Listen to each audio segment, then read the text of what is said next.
기도하겠습니다. 하나님 감사합니다.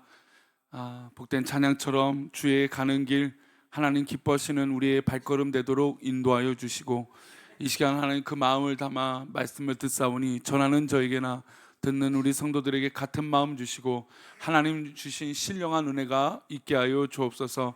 감사하며 예수님의 이름으로 기도올옵나이다. 아멘. 최근에 한강에 가면 이게 무리가 지어져서 이렇게 뛰는 사람들을 아마 많이 보실 겁니다. 물론 뭐 자전거를 타시는 분들, 뭐 여러 가지 운동을 하시는 분들도 많지만, 특별히 이제 최근에 한국 사회에 붐이 일어나는 것 중에 하나가 달리기 운동이라고 합니다. 그래서 한강에 가면 이제 크루, 런닝 크루라고 하죠. 이제 그런 이 그룹들이 있어서 뭐 10명, 20명 뭐 이렇게 무리가 지어서 달리기를 한다고 하죠. 근데 그 달리기를 하는 모습들을 보면 이제 그 실력들이나 그 수준에 맞게끔 빨리 뛰는 사람, 뭐 중간적으로 뛰는 사람 이렇게 구분을 나눠서 뛴다고 합니다. 근데 이런 모습을 보는데 유독 우리나라는 좀 개인적인 운동이 좀 더 활발한 나라이긴 해요. 특별히 우리나라 그 운동 그 좋아하는 운동 순위를 하는 이 운동을 보면 이제 뭐 낚시, 그다음에 이제 등산, 뭐 달리기 뭐 이런 것이죠.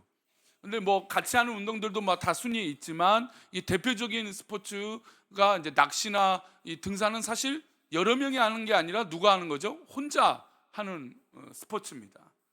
여가 활동이겠죠. 근데 하지만 그것은 또 혼자 하면 재미있습니까? 없습니까? 재미가 없죠. 그래도 같이 가서 함께 낚싯대를 던질 사람, 또 아니면 달리기를 함께 할 사람, 아니면 등산을 하더라도 뭐 산악회가 있어서 이게 함께 운동하고 걷는 것을 추구하는 것이죠. 최근 우리나라 스포츠 산업에서 골프와 뭐 테니스가 유행을 한다고 합니다. 뭐 이제는 이 아까 좀 전에 말씀드린 대로 달리기까지 이 젊은 사람들 중심으로 이렇게 운동하는 이 스포츠, 달리기는 운동들이 많아지고 있다고 하죠. 마라톤도 보면요, 훈련할 때 혼자 연습하지 않습니다. 우리가 잘 알다시피 페이스메이커라는 존재들이 있어요. 함께 뛰는 것이죠. 그래서 10km 뛰는 이 페이스를 맞춰주는 사람, 20km를 맞춰주는 사람, 30km를 맞춰주는 사람이 옆에 뜁니다. 근데 그 사람들은 꼬린 지점까지 안 가고 그 페이스만 맞춰주는 것들을 하게 되죠. 그래서 이 목표를 하고 있는 메달을 또 아니면 순위에 들고자 하는 그 선수의 페이스를 맞춰줘서 그 선수가 원하는 목표를 이룰 수 있도록 보조를 맞춰주는 거죠. 왜냐하면 혼자 뛰면 내가 지금 빨리 뛰고 있는 건지 아무리 뭐 시계를 본다 해도 이것들을 잘 맞춰갈 수 없어서 이 페이스를 맞춰주고 조절하는 사람들이 함께 뛴다라는 겁니다.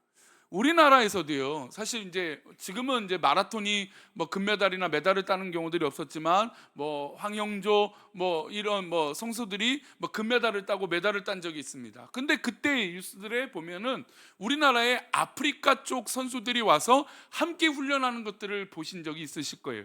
근데 그분들이 왜 우리나라 와서 운동을 하고 하냐면, 우리나라에서 협회에서 돈을 주고 그 선수들을 수입을 하는 거죠. 그래서 함께 우리나라 대표 선수가 잘 뛸 수 있도록 옆에서 보조를 좀 맞춰달라, 운동을 같이 해달라, 훈련을 같이 해달라라고 하는 의미로 오히려 돈을 주고 초대해서 같이 훈련을 하는 것입니다. 그런데 재밌게 이 마라톤에서 유명한 나라가 있는데, 그 나라가 우리 성도님 어느 나라인지 아십니까? 바로 케냐와 에티오피아라고 하는 나라입니다. 근데 아시다시피 케냐나 에티오피아는 추운 나라입니까? 따뜻한 더운 나라입니까? 더운 나라죠. 근데 이 더운 나라에서 뛰면 얼마나 힘들겠습니까? 그러니까 저도 생각에 이 더운 나라에서 뛰니까 저렇게 잘 달릴 수 있을 거나 생각을 했어요. 그런데 이게 케냐와 에티오피아 선수들이 너무 잘 뛰니까 한 기자가 왜 이렇게 이 케냐와 에티오피아 선수들이 잘 뛰는지 조사하러 갔어요. 그러니까 저도 그냥 더운 지방에서 열심히 뛰니까 선수들이 실력이 늘어날 거다라고 하는 생각을 가졌는데 그게 아니었습니다. 어떤 이유였냐면, 에티오피아나 케냐의 학교에 가면 곧 중고등학생들에 가서 인터뷰를 한 거예요. 그 달리기를 잘하는 선수들이죠. 그래서 집이 어디냐, 어떻게 학교를 오냐 했더니 달려서 온다라는 거예요. 아시다시피 아프리카는 부족 사회들이 많잖아요.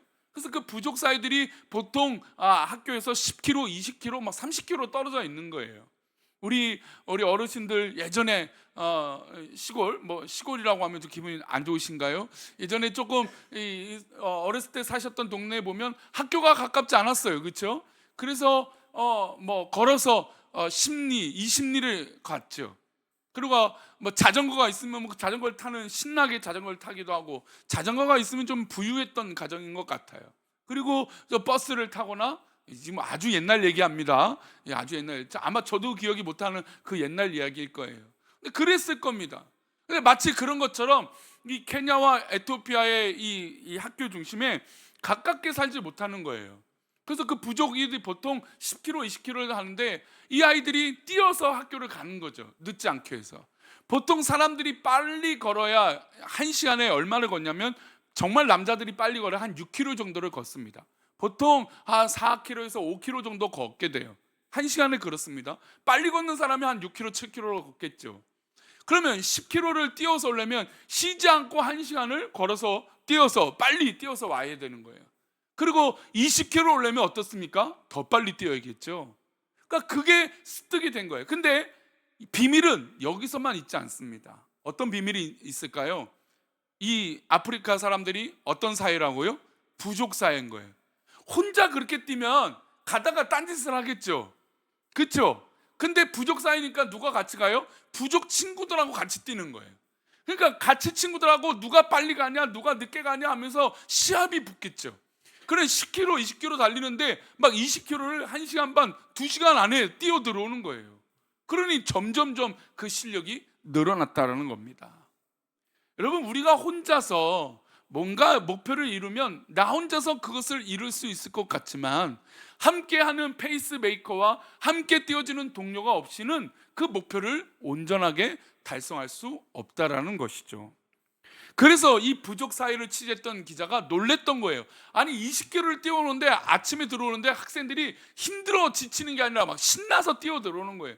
친구들과 장난치며 들어오니 얼마나 재밌게 그 학교를 들어오겠습니까?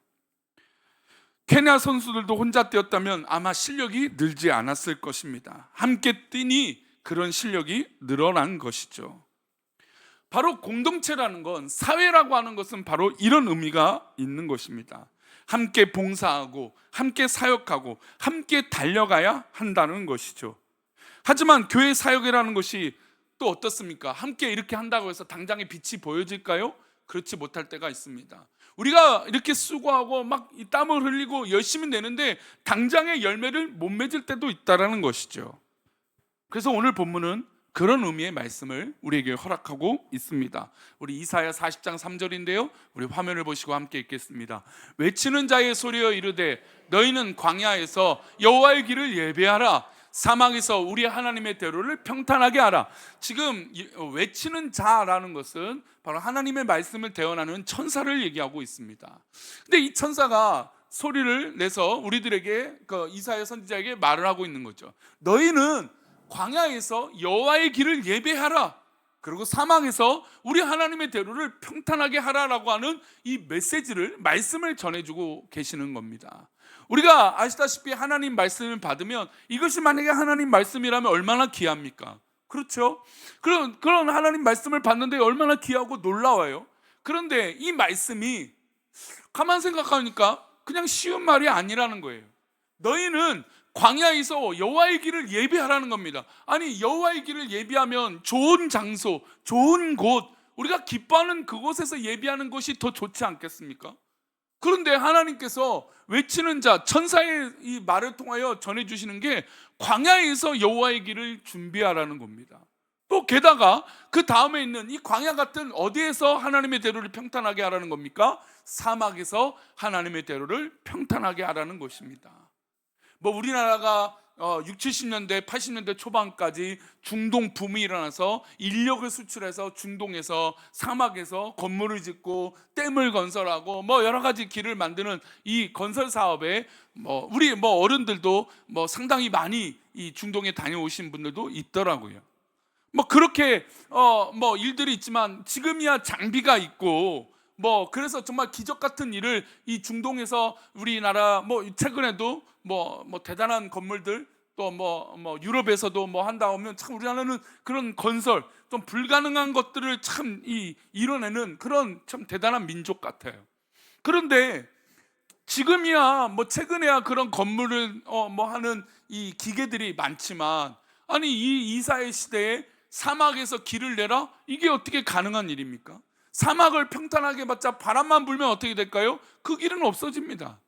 근데 그 길을 지금 하나님의 천사를 통해서 우리에게 말씀해 주고 계신 거예요. 너희는 광야에 외치는 소리가 되고 사막에서 여호와의 대로를 길을 예비하라는 겁니다. 그런 즉 하나님께서 말씀하시는 이 일을 이룬다는 게 쉬운 일일까요? 어려운 일일까요? 어려운 일이 아니고 어려운 일이고 굉장히 추상적인 일이에요. 아니 사막에서 길을 낸다는 건 상상할 수 없는 일이죠. 지금이야 뭐 사막에 아스팔트를 낸다는 것도 말도 안 되겠지만 뭐 그것들도 하기도 하더라고요. 근데 그런 일들이 뭐 상상할 수도 없는 일인 거예요. 지금 이 말씀을 듣는 이들에게는 사막에서 여호와의 길을 준비하고 광야에 외치는 자의 소리가 되고 하는 것들이 아니 우리가 소리를 내고 말을 하려면 이왕이면 어디서 해야 돼요? 사람 많은 데서 소리를 내야죠. 왜 광야에서 소리를 냅니까? 그러니까 지금 하시는 하나님의 말씀은 우리가 실제로 이루기에는 너무나 어려운 말씀이에요. 그런데 우리는 지금 이 말씀이 누구의 말씀이에요? 하나님 말씀이라는 거죠. 그럼 여기서 우리에겐 딜레마, 즉 질문이 생깁니다. 과연 하나님 말씀은 이 불가능한 것을 우리에게 시키는 것인가? 왜 하나님은 이 일을 우리에게 요구하고 계시는 것인가? 왜 하나님은 우리에게 이런 정말 상상할 수도 없는 이 일들을 우리에게 말씀하시는 것일까? 라는 것이죠. 불가능하다라는 것 때문에 우리는 주저하게 되고, 불가능한 것이기 때문에 나는 할 수 없다라고 생각할 수밖에 없는 그런 말씀인 것입니다. 그런데 여긴 중요한 비밀이 있습니다. 이 말도 안 되는, 어떻게 보면 사막에서 여호와의 길을 예비하고 사막에서 하나님의 대로를 평탄하게 한다는 정말 있을 수 없는 일을 우리에게 말씀하시는데 이유와 비밀이 있어요. 그건 무엇일까요? 바로 하나님의 놀라운 계획이라는 거예요. 우리 한번 따라할까요? 하나님의 계획이 있습니다. 예, 그렇습니다. 우리가 생각할 땐, 우리가 상상할 땐 있을 수 없는 일이고 불가능한 일이에요. 있을 수 없고 정말 그렇게 할 수도 없는 일입니다. 하지만 그 계획엔 하나님의 섭리와 계획이 있다라는 것이죠. 지금 우리가 볼 때는 불가능한 일이고, 우리 일어나는 일이 무엇이 있겠습니까? 무엇을 할 수 있습니까? 라고 하는 질문, 아니 하나님 어떻게 이런 일을 할 수 있습니까? 라고 하는 질문들이 우리 가운데 던져질 수 있다라는 겁니다. 그런데 그 질문을 통해 우리가 느끼고 깨달을 수 있는 건 하나님의 계획이 있다라는 것이죠.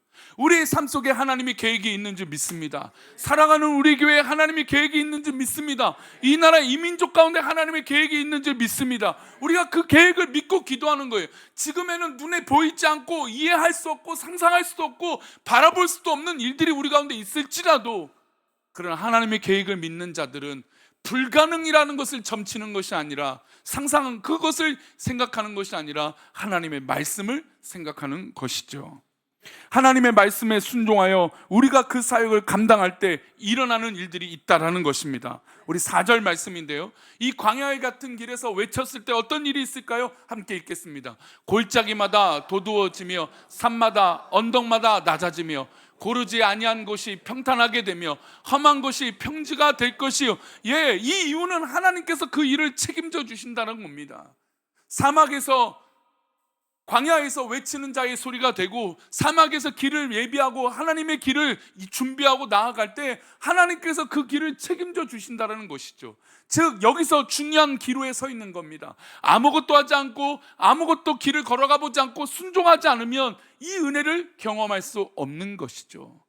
하나님의 계획을 믿는다면 우리가 불가능이든 가능이든 그것을 점치는 게 아니라 하나님 말씀에 순종하는 것인 줄 믿습니다.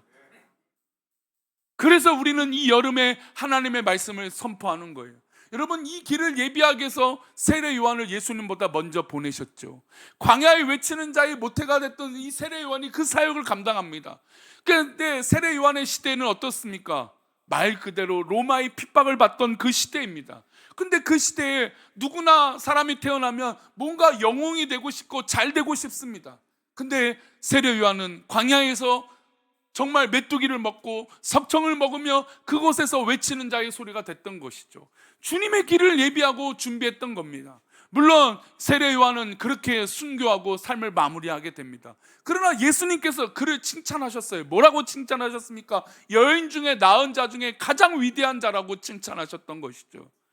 여러분, 하나님의 말씀은 우리가 때로는 보이기 어려운, 또 계산하기 어려운, 또 따져보기 어려운 일들이 우리 가운데 주어질 수 있습니다. 어떤 분들은 가끔 청년들 그렇게 섬기고 사랑해서 어떤 열매가 있겠습니까? 아이들 그렇게 투자해서 교회 투자 대비 이게 소득이 있겠습니까? 계산으로 따지면 그것이 맞아요. 사실 저도 계산이 참 빠른 사람입니다. 계산으로 따지면 여러분, 아이들에게 투자하고, 그러니까 교회 아이들, 내 아이들은 내가 투자하겠죠. 근데 교회나 또 내 아이가 아닌 아이들에게 투자한다는 게 어떤 효과가 있고 얼마나 감사하겠습니까? 그렇게 계산한다면 한도 끝도 없이 계산할 수 있습니다. 실제로 저한테도 그렇게 얘기하신 분이 있었어요. 목사님, 그렇게 청년들 잘해 주셔봤자 청년들이 있겠습니까? 별로 자기가 젊은 사람들을 그렇게 사랑해서 도와준 적도 많은데 하나도 소득이 없습니다. 그 얘기를 저한테 하시더라고요. 계산을 하면 그게 맞죠. 저는 그 얘기가 틀렸다라고 생각하지 않습니다. 그런데 우리가 하나님 앞에 순종하고 사역하는 건 그 계산을 뛰어넘는다라는 것이죠. 우리가 오늘도 사랑을 심고 사랑의 씨앗을 뿌렸을 때 그 결과와 그 열매는 하나님께서 인도하여 주시는 영역이에요. 우리가 얼마나 될까? 우리가 어떻게 할까? 여러분, 그 계산하고 살아간다면 그 사랑은 사랑이 아닌 것이죠. 그 말씀의 순종은 순종이 아닌 것입니다. 그야말로 지금은 소망이 보이지 않는 시대입니다. 그리고 이스라엘 선지자, 지금 이사야 선지자가 듣는 이 말씀은 더더욱 소망이 없습니다. 어떻게 산이 낮아지고 언덕이 낮아지고 고르지 아니한 곳이 평탄하게 되고 이런 일이 일어날 수가 없는 시대예요. 게다가 이스라엘은 곧 멸망할 만한 그런 위기 가운데 있는 시대에 살고 있었던 게 바로 이사야 선지자입니다. 아까도 자세하게 기도하기 전에 말씀을 못 드렸지만 참 이 시대를 보며 우리가 위기라고 하는 생각을 많이 하게 됩니다. 이 성적인 문제, 좀 동성애 관련된 문제, 마약 관련된 문제, 이것들이 지금 정치 뉴스가 너무 많이 나와서 그런지 정치 뉴스를 빼고 사회면을 보게 되면 지금 너무너무 시급해요. 이런 사고들이 너무너무 많이 일어나고 있어요. 하나님 기뻐하시지 않는 죄악들이 얼마나 많은지 몰라요. 우리는 그래도 건강하게 재짓지 않고 웬만하면 살려고 하니까 피부로 느끼지 못하시겠지 모르겠지만, 그러나 이 시대에 지금 얼마나 많은 부분에서 죄악으로 타협하고 있는지 모릅니다. 그러니까 이사의 시대는 더한 거예요. 앞이 보이지 않는 캄캄한 시대였던 것이죠. 그런데 고르지 않는 곳이 평탄해진다고요? 말도 안 되는 것이죠. 그런데 하나님 말씀에 순종하고 강하게 외치는 자의 그 길을 걸어갈 때 하나님께서 그 길을 책임져 주신다는 겁니다. 그러니 우리는 결심해야 됩니다. 주저하지 말고 하나님의 하실 일을 기대해야 될 줄 믿습니다. 우리 이사야 40장 5절 말씀인데요, 함께 읽겠습니다. 여호와의 영광이 나타나고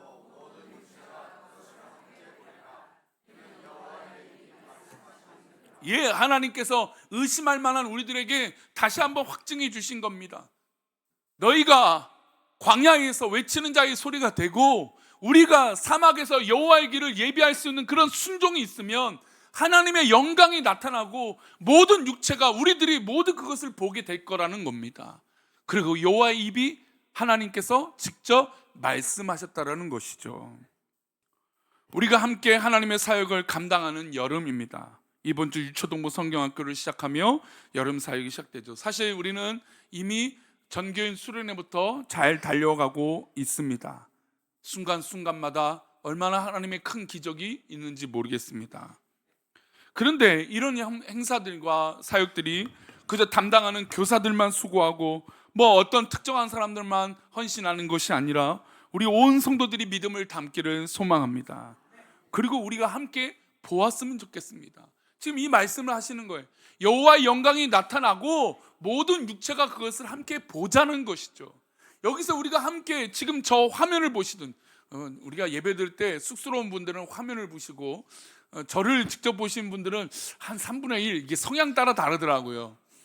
근데 여러분, 저를 지금 보고 계시고 화면을 보고 계시지만 하나님의 말씀과 영광이 지금 이 앞에 열어지고 있다고, 펼쳐진다고 해보십시오. 그럼 얼마나 신나고 기쁘겠습니까? 우리 작년만 해도 우리 유초동부 아이들 10명도 안 됐습니다. 작년 여름 전만 해도. 여러분, 지금 아이들이 15명, 20명 가까이 되고 있어요. 얼마나 감사한 일입니까? 여러분, 이게 보는 게 신나지 않으셔요? 지금 우리 성도들 사실 코로나 교회 이전하면서 얼마나 많은 이별을 고했습니까? 지금 우리 지지난주 자리가 없었어요. 밥 먹을 때 자리가 부족했어요. 그래서 의자를 더 샀습니다. 안 되면 이제 우리는 저는 누누이 말씀드리지만 교회가 은행 좋을 일을 하는 것은 좋지 못한다고 저는 생각하는 목사예요. 그러니까 우리는 어떻게든 이 건물 안에서 계속해서 하고, 아니면 옆에 이 학원을 빌리더라도 예배를 이제 나눠서 드리든, 1부 예배, 2부 예배를 나눠서 드리든, 우리는 어떻게든 여기서 우리 성도들 함께 즐거워하고 기뻐할 일들이 펼쳐져야 됩니다. 아멘. 예, 저는 그것을 봐요. 근데 여러분, 이게 어떤 특정한 사람의 외침과 특정한 사람의 수고와 봉사만 된다면 여러분, 그것을 함께 보는 즐거움이 없는 거예요. 아까 서론에 말씀드렸는데 여러분, 달리기도요, 혼자 하면요 오래 못해요. 뭔가 누가 함께 할 수 있는 동력이 있어야 돼요. 저도 운동을 하는데 함께하는 친구가 있으니까 운동을 하게 돼요. 저 혼자 있으면 그냥 잠이나 자지, TV나 보지, 유튜브나 보지 이런단 말이죠. 그런데 함께 운동하자 하는 친구가 있으니까 가서 기꺼이 운동을 하는 거예요. 여러분, 하나님의 사역은, 하나님의 구원은 나 혼자의 구원의 문제일 수는 있지만 지금 내 옆에 있는 성도와 함께 하나님의 영광을 보는 건 얼마나 놀라운 일입니까? 여러분, 왜 가족이 소중해지는지 아십니까? 가족은 하나의 꿈을 갖기 때문에 그러는 거예요. 우리 아이들이 잘 되는 꿈을 갖는 것이고, 남편이 잘 되는 꿈을 갖는 것이고, 아내가 잘 되는 꿈을 같이 꾸는 거예요. 그러니 가족이 더 애틋해지고 한 마음으로 한 뜻이 되는 것이죠. 우리 유초동부부터 시작되는 이 여름 사역에, 이 여름에 우리가 함께 외치기를 소망합니다. 아무리 광야의 같은 길일지라도 우리가 함께 외치면 하나님께서 그 영광의 길을 걷게 하실 것을 믿습니다. 여러분, 우리가 외치기만 하면 된다라는 것이죠. 우리가 여호와의 길을 평탄하게 하기 위해서 노력만 한다면, 순종만 한다면 그 다음은 하나님께서 책임져 주신다는 겁니다. 우리가 지금은 보이지 않아도, 우리가 지금은 계산이 서지 않더라도 하나님께서 역사하실 것을 믿습니다. 온 성도들에게 이런 은혜가, 사모함이 있었으면 좋겠습니다. 이 땅을 볼 때 얼마나 황무합니까? 이 땅을 볼 때 얼마나 죄악이 많아지고 있습니까? 또 교회들마다, 목사님들마다 부끄러운 모습들이 얼마나 많습니까? 저도 누누이 그 말씀을 전할 때마다 내 자신이 부끄럽고 그래요. 하지만 여러분, 사람을 신뢰하는 게 아니라 우리는 하나님을 바라보는 사람들 아닙니까? 그러니 우리가 실망하거나 어려움의 마음을 갖기 이전에 하나님의 영광을 봐야 될 줄 믿습니다. 사막에서 외치는 자의 소리가 되고 광야에서 여호와의 길을 예비하고 준비하면 하나님께서 그것을 보게 하여 주시고 영광을 보게 해 주시는 거예요. 여러분, 이제 얼마 후면 올림픽이 이제 다음 주 개막이 됩니다. 아무래도 우리나라를 응원하겠죠. 저도 제가 좋아하는 선수가 있어서 그 선수가 금메달을 따기를 바랄 겁니다. 응원을 하죠. 근데 만약에 내가 응원하는 팀이나 선수가 승리하게 되면 얼마나 기분 좋습니까? 신나죠?